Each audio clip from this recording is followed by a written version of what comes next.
Now, from across the Tri-States, this is KHQA Sports. Well, the Canton Tigers of last season were supposed to win it all with an all-state caliber point guard in Tyler Neiman, a star on the horizon in Gabe McKenzie. Andy Anderson's crew was poised for anything that came their way.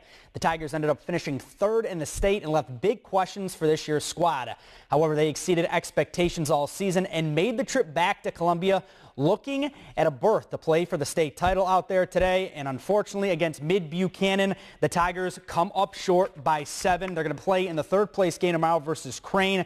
Gabe McKenzie, the senior, 19 points on 8 of 18 shooting today. Cameron Durst also finishes with 13 points. Canton had a lead most of the game in this one, but Mid-Buchanan came back late, and they take down the Tigers, who will play for third place for the second straight year. Also down there today, the Clopton girls in the Class 2A semifinals. They go down big today to the defending state champ, and this one wasn't even close. Unfortunately, 65-15 they fall. They're going to be playing Cairo Skyline tomorrow at 12:45. So we'll have both those games for you right here on KHQA. Chris Dewar is back at 10 o'clock with highlights of both those games this evening.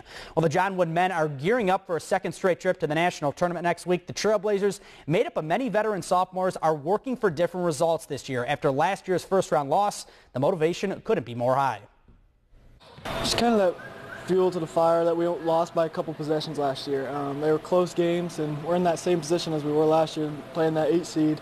So we know we got an opportunity to come in and win that first game and be competitive. There's not going to be any surprises come next week, and we're going to use that. And we've been there, and this last year was kind of like an experience. This year we're going there to win games. They want to tip it and sort of see where we're at.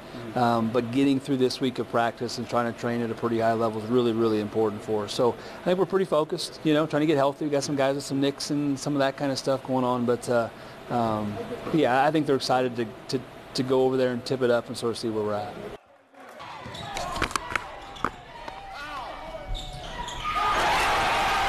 Blazers in action on Tuesday at 8:30 p.m. We're going to have those highlights for you right here on KHQA. Now, whether the Blazers win or lose, they're going to be playing on Thursday again. They'll be playing early in the morning at 11 o'clock or 6:30 as well. Hopefully, we're going to have that one for you as well. But tough to see Canton go down there today and not get the win after leading mostly, the whole game, and it's tough to see. But at least they get to still play for third place. Right, and, 2 consecutive years with state trophies, that doesn't happen too often. So. Says a lot about that program, says a lot about what Andy Anderson's been able to do there. He's had some great players, but he is one heck of a head coach, and the Clopton girls, they went down big. But when you're playing, the defending state champ, it's tough. Never easy. All right, thanks, Will. Back after this.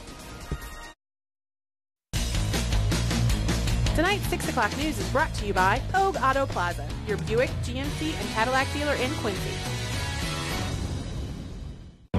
At KHQA, our stories are made for you, our viewers. We showed you the dangers of public Wi-Fi and who you're really funding online. We searched for answers in the Tri-State's biggest cold cases. We showed you how to survive a shooter and expose taboos. Where will we take you next?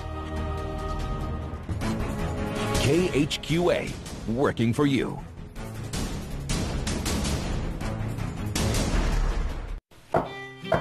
That's the sound of American-made solid wood. At Oak Furniture Gallery, we carry beautiful and affordable furniture with quality you can pass on from generation to generation. Quality is the backbone of our business.